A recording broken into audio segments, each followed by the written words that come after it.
la política, la religión y el deporte. Este es mi punto de vista muy personal sobre esta reflexión. Hace muchos años, en la televisión mexicana, existía un personaje muy conocido. Recuerdo que le escuché una reflexión que, con el tiempo, se volvió bastante popular. Cada vez que hablaba frente a su público, le daba mucha importancia a una premisa muy especial. Según su forma de ver la vida, decía que había algo que todos deberíamos entender y practicar, como si fuera una regla, como si fuera una disciplina. Al comenzar su programa, su voz se escuchaba con firmeza y claridad, discreción y prudencia. Cuando hablemos de política, religión y deportes, podemos hablar de todas las cosas y decir casi todo lo que queremos sin que haya un problema. Pero hablar de política, de la religión y de los deportes puede causarnos problemas y puede ser causa de la pérdida del aprecio de nuestros semejantes, incluso perder al mejor de nuestros amigos. Decía aquel personaje que es mejor que cuando estemos con nuestros amigos,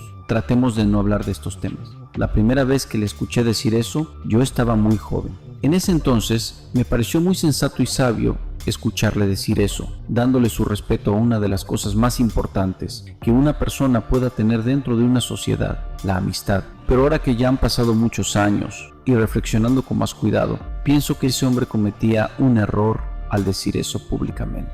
Y más tomando en cuenta que cuando somos jóvenes, nuestra mente interpreta erradamente a los comentaristas de radio y televisión como si fueran más inteligentes que el resto de la población. Y eso es una equivocación. Quiero decir que dentro de la población existe mucho talento, pero que no ha tenido el apoyo y las mismas oportunidades. Es cierto que debemos apreciar y respetar a nuestras amistades. Claro que sí, principalmente a aquellos seres que nos aprecian, pues su amistad vale mucho más que cualquier opinión contraria a la nuestra. La amistad de todos los seres humanos siempre debe estar por encima de todas las cosas, principalmente de cualquier discusión. Pero hoy, en el presente, ya que han pasado muchos años, siempre he reflexionado sobre este tema y pienso que es un error darle la misma importancia a la política, a la religión y al deporte. Pues si evaluamos los resultados según su comprensión y su práctica, está claro que no son lo mismo. Y aunque los tres contextos son importantes, hay uno de ellos que, al no comprenderlo y no ejercerlo,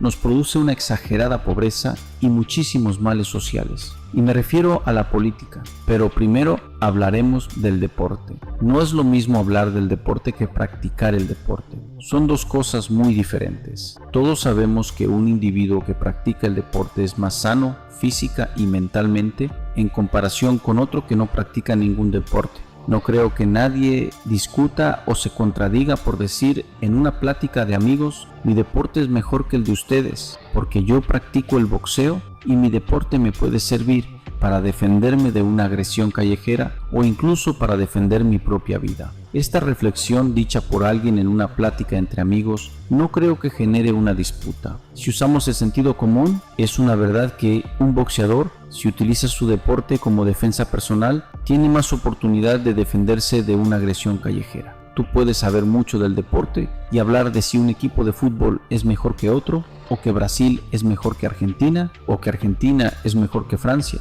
o que alguien fue el mejor boxeador de México en el pasado y que ahora hay otro mucho mejor en el presente. Sin duda, la discusión al hablar del deporte se puede generar cuando queremos imponer un punto de vista sobre los demás, sin respetar sus puntos de vista. En realidad, estas pequeñas contrariedades en una plática de amigos son normales. Y en lo personal, esos detalles, aunque yo no esté de acuerdo en algo, no me causan ninguna molestia cuando estoy con mis amigos. En realidad, nuestro punto de vista no cambiará la verdad sobre el deporte, y nuestra opinión no tendrá ninguna consecuencia buena o mala sobre ningún deportista o boxeador. Esto no cambia nada, ni para bien ni para mal. Incluso aunque fuéramos comentaristas profesionales y lo expresáramos en la radio o la televisión, cada ser humano tiene su propio punto de vista. Y sea cual sea tu punto de vista, respetaré tu opinión, aunque estuvieras equivocado, pues no gano nada si opinas una cosa o la contraria. Lo que sí considero importante es mi economía, mi salud y mis relaciones humanas. Y en eso no hay ninguna afectación. Cuando hablamos de religión, aquí las cosas cambian un poco. Este puede ser un tema mucho más delicado. Considero que en muchos casos también es un asunto de opinión muy personal. Algunas personas ven la religión como una verdad absoluta y creen incondicionalmente en ella, sin dudar ni someter a juicio nada, aunque también pueden verla como una fuente de paz y orientación, mientras que otras personas pueden verla solo como simples fantasías humanas, y en algunos casos otros creen que la religión ha sido una herramienta de lucro y manipulación de los pensamientos. Acepto los dos puntos de vista, ya que cada persona es libre de creer lo que considere correcto y que practique su libre albedrío con sus creencias y sus razonamientos propios. Mas no se puede ignorar que a pesar del aumento de grupos religiosos en las últimas décadas aquí en México, también hemos visto un incremento preocupante en la violencia y en las conductas antisociales. Esto me lleva a pensar que la religión, aunque pueda tener buenas intenciones y pueda tener su lado positivo en la vida de algunos, no es suficiente para solucionar los problemas de nuestra sociedad. En una de mis reflexiones más personales, siento que la religión se ha desviado del propósito original. Según la Biblia, Jesús no vino a fundar templos, ni a crear instituciones humanas llenas de jerarquía y rituales. Vino a enseñarnos a ser personas con virtudes, con conciencia y con sentido de justicia. Su mensaje no era de sumisión, era de despertar conciencias. Pero hoy, muchas religiones parecen enfocarse más en crecer como empresas, en construir seguidores obedientes, que en formar individuos libres y justos. En lugar de impulsarnos a cuestionar la injusticia del mundo, muchas veces nos adormecen con promesas vacías y se olvidan de que el verdadero acto espiritual no es rezar ni obedecer, sino vivir con principios, actuar con nobleza y jamás aceptar la injusticia venga de donde venga. Tener fe en ese sentido no debería ser fe en lo externo, sino en nuestra capacidad para elegir lo correcto, para construir nuestra propia conciencia y no vivir como un reflejo de otros. Porque si nuestra espiritualidad depende de lo que piense y diga el vecino, ¿dónde queda nuestra libertad? ¿Dónde queda nuestro libre albedrío? ¿Acaso no basta con ser una buena persona y con actuar con respeto, con ser un buen hijo, un buen amigo y un buen ciudadano? ¿No era acaso ese el verdadero mensaje? Desde mi punto de vista, la solidaridad es la base de la espiritualidad real, porque en ella viven todas las demás virtudes, la comprensión, la amistad y el apoyo moral. Y eso es lo que en verdad necesita una sociedad, ser más humana, no más obediente. La religión no es capaz de detener los males sociales, sino va acompañada de la intención de buscar y solucionar las causas que generan esos males dentro de una sociedad. De hecho, creo que aquellos que más podrían beneficiarse de la religión, los que causan el caos y la deshonestidad, son precisamente los que más se alejan de ella. En este sentido, y desde mi punto de vista, las personas que van a la religión son los seres humanos que ya son nobles por naturaleza y que no causan ningún mal a sus semejantes. O sea que el conocimiento y la medicina que nos dará la salud y bienestar la están tomando los que ya están sanos y no los que están enfermos. La política. Hablar de política es diferente. No es como hablar de deportes o religión, donde una opinión contraria a la nuestra no afecta directamente nuestra vida. En cambio, entender y opinar de la política sí repercute en todos nosotros.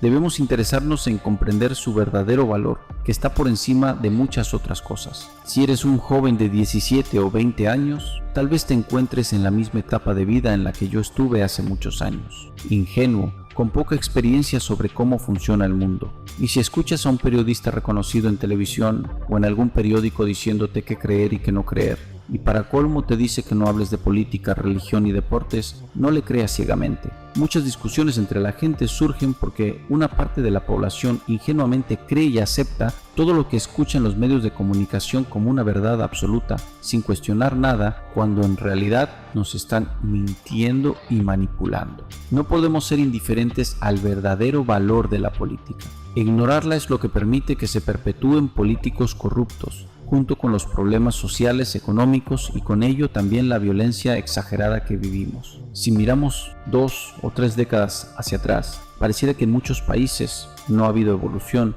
o incluso que algunos han retrocedido. Los problemas económicos y sociales siguen ahí y muchos no solo no se han resuelto, sino que se han perpetuado, como si no pasara el tiempo.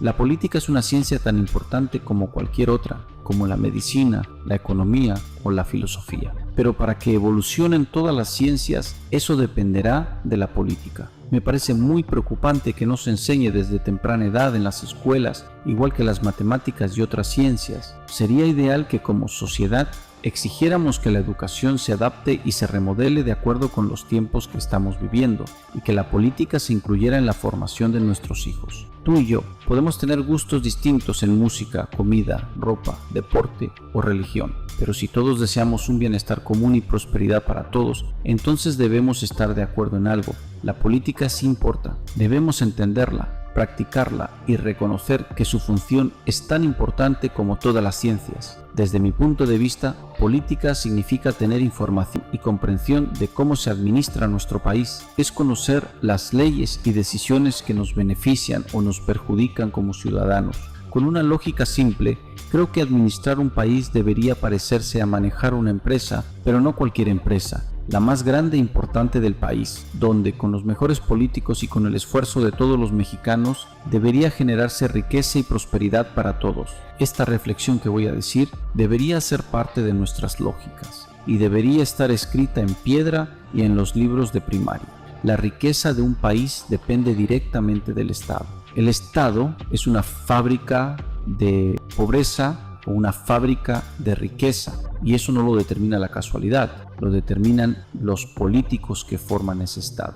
Si los políticos son honestos, crean bienestar, desarrollo y dignidad para su pueblo. Por consecuencia, habrá paz en todo el país. Pero si son corruptos, lo único que producen es pobreza, deuda y una violencia desbordada que termina arrastrando a todos. La violencia no nace sola, es producto de la injusticia. Pues mientras un individuo tenga una familia, una casa y un trabajo para mantener esa familia, todo estará bien y no existirá ningún malestar social. Y si alguien cree que el porvenir de la población depende únicamente del esfuerzo individual, vale la pena detenerse a reflexionar sobre algo. Para la gente joven, antes de 1988, México contaba con más de 400 empresas estatales, entre ellas Pemex, Minas de Oro y Cobre, 2 compañías de electricidad, 2 aerolíneas, todo eso y más representaba la riqueza colectiva del país. En esa misma época, países como India o Dubái no tenían ni de cerca el mismo nivel de infraestructura. Sin embargo, hoy, casi 40 años después, Dubái es símbolo de riqueza y modernidad,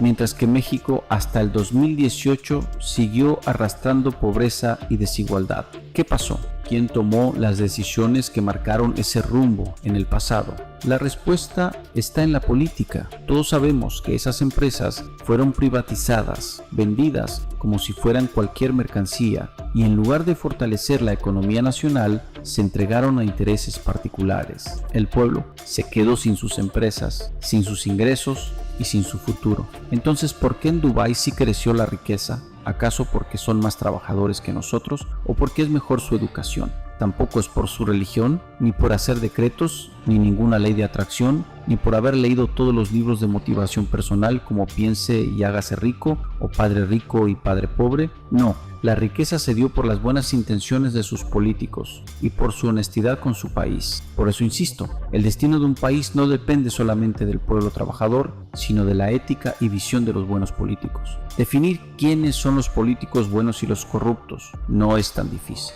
Los corruptos son aquellos que repiten sin cesar términos como dictadura, comunismo, democracia, chavismo y promueven privatizaciones y endeudamientos. En cambio, los buenos políticos se reconocen por sus logros, por sus actos y leyes que benefician a las mayorías. Más allá de la corrupción, veo 2 grandes males que afectan a nuestro país. El primero son los organismos externos que interfieren políticamente en nuestras decisiones internas y actúan como lobos disfrazados de ovejas, bien organizados como un equipo, cuyo único interés es imponer sus agendas y obtener beneficios económicos para sus dueños sin importar el daño social que causan. El segundo mal son los políticos deshonestos. Algunos llegan al poder por decisión del pueblo, pero otros han sido colocados como piezas de ajedrez, siguiendo una estrategia precisa para proteger intereses contrarios al bienestar colectivo. Recordemos que todos los cambios y el bienestar del pueblo han sido posibles por el nuevo gobierno, por sus políticas y por sus políticos. Aunque todas las ciencias son importantes, este cambio se dio por los buenos políticos